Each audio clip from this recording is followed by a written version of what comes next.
Hey, what's up guys, it's Loveday here, and today I'm going to be doing a little bit of a different video. I'm going to be sharing with you some of my tips and tricks on basically how I would suggest you get started in sim racing. Obviously these aren't going to be for everyone, and some of these bits of advice might not apply to absolutely everyone, but there are a few things that I wish I kind of knew beforehand, before I even started. This is like kind of some of the things I've learned over like casual sim racing, moving more into I wouldn't say professional sim racing, but like a bit more doing it more, if that makes sense.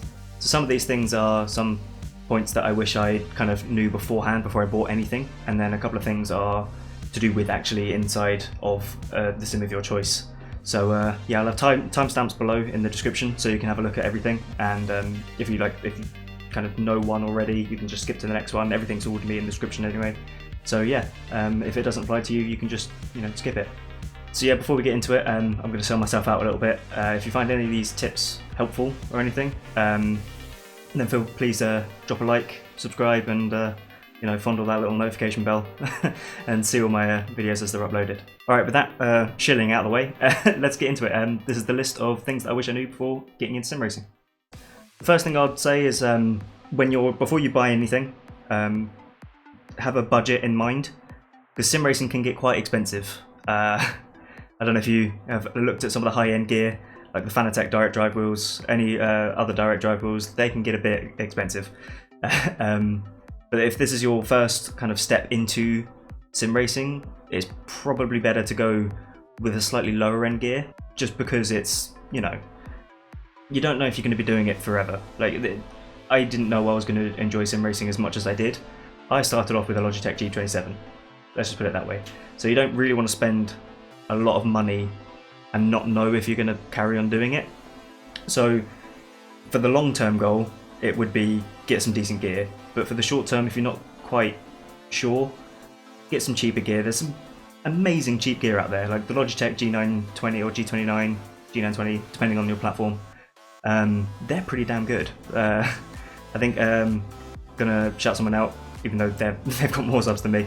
Boosted Media did a very good comparison of a Logitech G29 versus a direct drive wheel, and there wasn't much in there time-wise, because he did a couple of comparison laps. I'll link that. I'll put a little card over here. There it is. There's the card. That's his video of comparing the lap times in the Skip Barber between his two rigs. He's got his main rig and his G29 that he's set up as a budget build.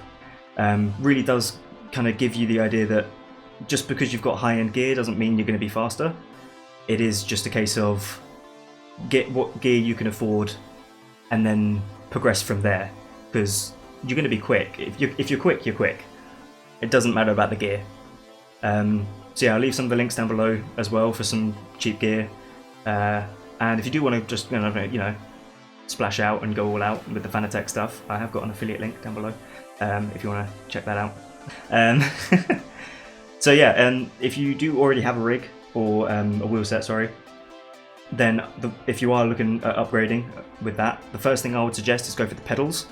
They are the most important thing when it comes to getting quicker, I think, because with the potentiometer as well, you just have the angle of how far you push the pedal. With a load cell, you get much more feel, because it's how hard you push the pedal.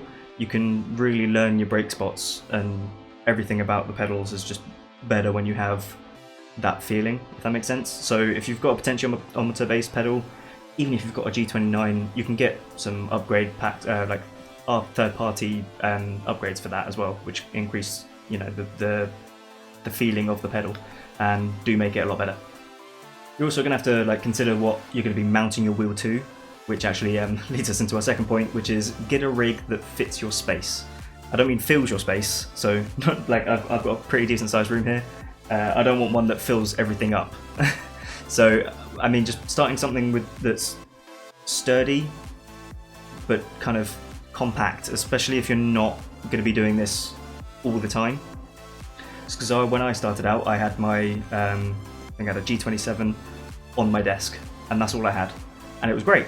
But then I wanted something a bit more, so I got a GTO Omega, just the basic stand, basically. Didn't have a seat with it. I was still using my chair, and that was pretty good. That was my next step up, but I could fold that away and hide it because the room I had before this wasn't as big as this room. So yeah, it was nice to be able to just kind of fold it away, pack it away, put it in a corner when I wasn't using it, because there are times where I've not been in a rig for a few weeks at a time. So there's no point having something fully set up like this where you can't kind of hide it, if that makes sense. But yeah, something that will give you a sturdy platform, because the desk, you've got a little bit of a wobble. With this one I've got now, which is the Fanatec K2, there is no flex, there's no wobble. The only wobble is me moving and possibly the little bit of the steering wheel.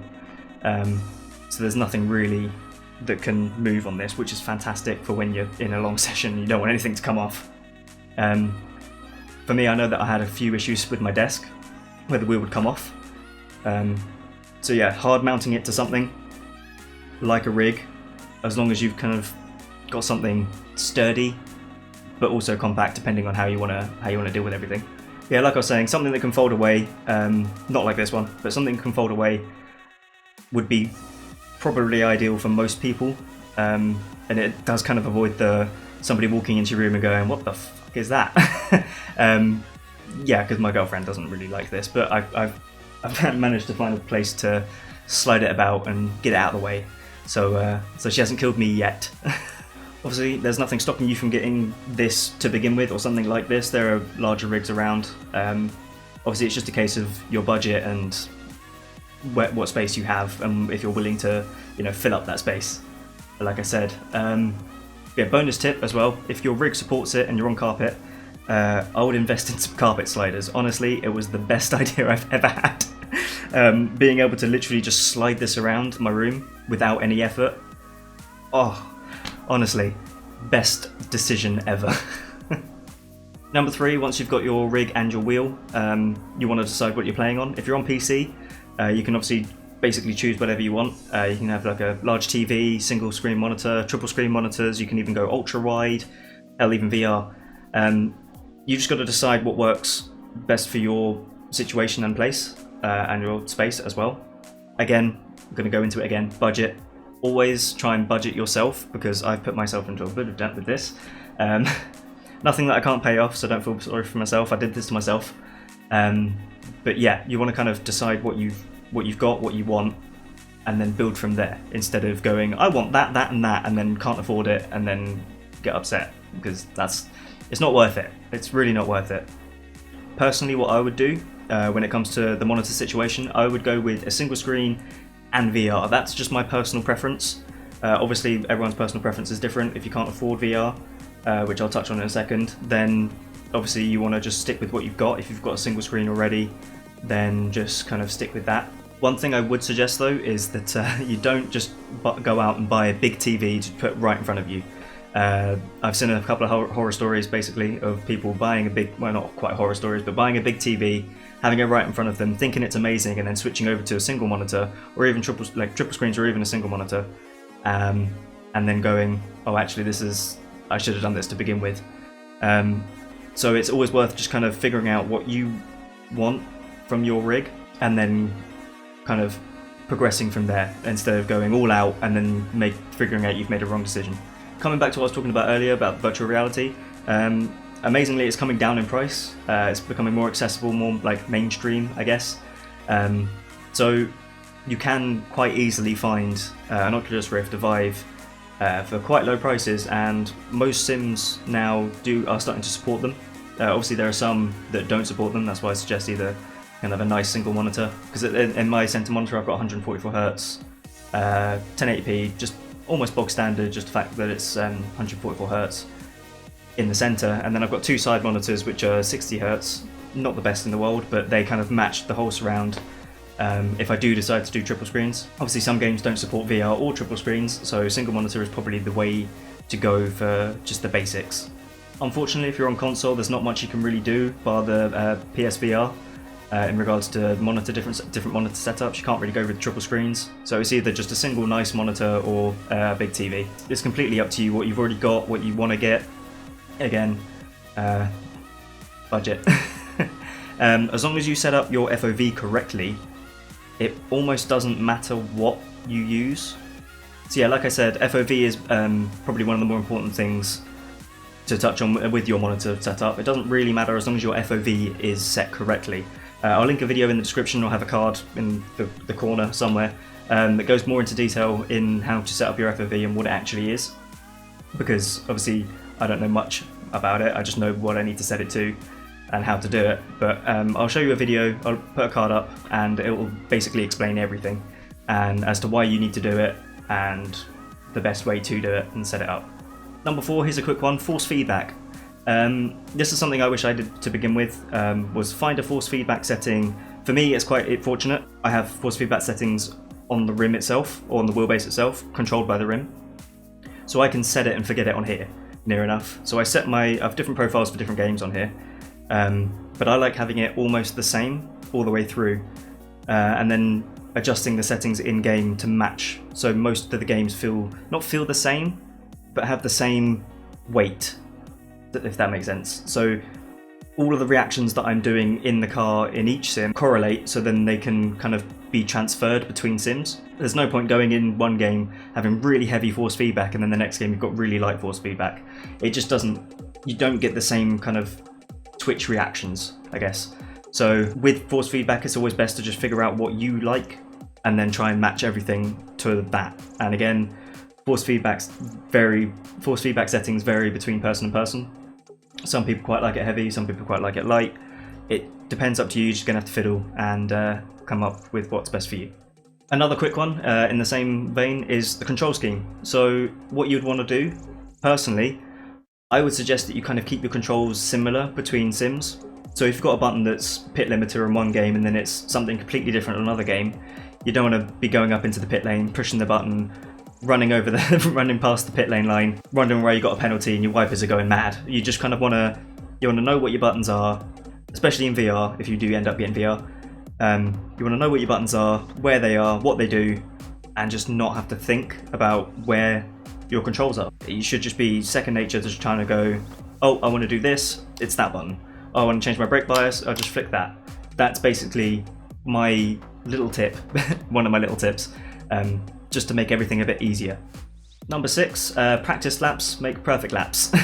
What I mean by this is, I remember starting out and just going straight into a race session, lap 1, turn 1, completely binning it because I didn't know where the braking point was, because I was so used to different like older kind of arcade sims, I guess, where you can kind of just put your foot on the brake and it'll stop, and then you just go around the corner and you race. Against real people, specifically, that's not how that goes. So what I would suggest is just getting as many practice laps as you possibly can in. I like to go for the full race distance of whatever session I'm joining, especially on iRacing. So if I was going on an F3 session like I did a couple of videos ago, put a card up here, yeah, I'll try and do, if it was 17 laps, then I'll do 17 laps in a practice session, figure out how much fuel I need, see if I can stay on the track, do consistent times without any incidents, and that would be how I would practice for a race. Then if the sim allows it, you go into a public session where it's practice, hopefully. Again, if the sim allows it, then you can practice with other cars, you can follow other cars, just to see what lines they take, see if any of that can kind of be brought back to you, and see if you can use some of that information to progress your driving, which is what I have been doing. Most iRacing sessions that I join, I find one of the faster drivers, not the fastest, but one of the faster drivers, see how they're taking corners, what speed they're going, how much they're turning, and just kind of learn what they're doing by watching, and then going out on track with them, and kind of doing my line as well as their line, seeing what works better, because with splits you can see all the telemetry and everything, seeing what works better, seeing what I prefer, and then just trying to, not bin it on a public session. So yeah, all in all, if you want to keep it on track, practice helps. Number 7, I'm going to try and get through these as quick as I can. I've realised I've been recording for 20 minutes. I want to keep this video quite short. Don't flit. So what that means, if you don't know what flitting means, it's going from one thing to another.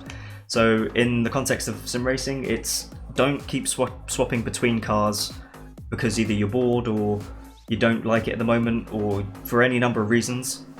It's basically just don't keep swapping out cars for the sake of swapping out cars. You want to learn a car, learn a track, and then once you've learnt that car, you can then apply those skills that you've learned in that car to other cars easier than learning multiple different cars a little bit. Don't go, I like this car, I want to drive it, I've done 2 laps, okay, next car. It's, you want to spend time, you want to learn how that car behaves, especially if you want to race it. So that's my suggestion. Personally, I need to follow that advice. Basically, I know times where I've spun a car and just went, well, it's the car's fault, I want a different one. No, it's not. Go find some setups online, tweak your setup. You can easily find some setups online. I recommend Craig's Setup Shop. Personally, this is what I use. It is a subscription, so you need to pay for that. Excuse me. But personally, I think they have a very detailed list of everything that you can get, varying different setups from various people. I'm not trying to sell them out or like sell out to them, but yeah, no, I use Craig's Setup Shop just as a way to find setups that I like or I can use, and then I can adjust those accordingly to my preference. So yeah, instead of being okay in a few cars, be pretty decent in one and then apply that to the rest. Number 8, I'm going to suggest that you turn off assists. I'm guilty, I still have assists on some games, but they're usually the games that I don't actually play very often, and I don't have the time to learn because I'm more interested in other games, like iRacing. So I prefer to play on iRacing, no assists, just kind of me in the car. On something like Formula 1 on my series, I do run medium traction control. That's just because I haven't had the time to really sink my teeth into that game, which hopefully my series, link up here, will be, I'm going to keep selling out my videos. Hopefully with that series I'll eventually turn off traction control and it will then be me and the car. Obviously if you do have traction control on or any assists on, don't turn them all off at once. Gradually go through your assists and turn them off one at a time, understanding what that assist is doing and how you need to control it. So if you turn off traction control, obviously you need to be easier on the throttle. You can't just floor it and go for it, which I'm guilty of multiple occasions. ABS, you really need to be careful on the brakes as well. So you kind of just need to understand what each assist does and turn it off accordingly and understand how that's affecting your car.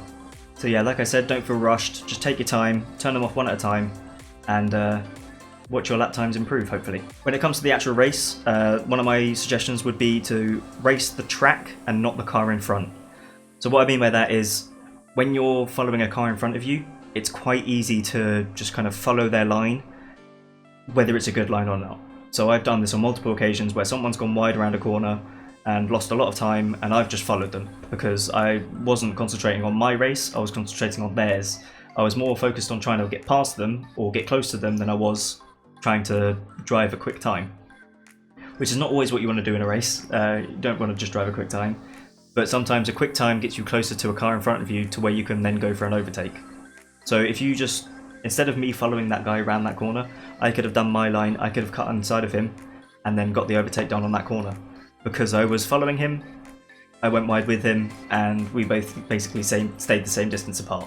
When it comes to overtaking, the best way to really get practice in that is with practice sessions, especially on iRacing. There's usually cars that are faster and slower than you, so then you can feel what it's like to be overtaken, because chances are you're not the quickest in the session, so you will be overtaken at some point. But there are also some cars that are slower than you, so you have the opportunity in those practice sessions to try and overtake them in obviously a safe manner.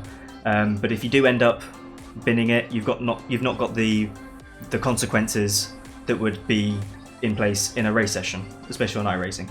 Last but not least is literally just have fun. Like, that's all we're here for. We're here for driving around in, really fast cars that we can't afford, really fast around a track, wheel-to-wheel racing, just having fun.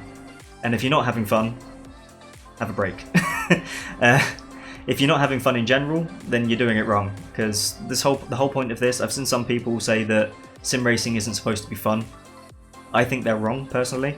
I think you're supposed to have fun on the track, doing something that you couldn't do in real life due to money. Basically, the amount that this cost me would probably get me one track day, and then that'll be it, and I'll never be able to do it again. So I'd rather spend the money on this and do it every day and have fun.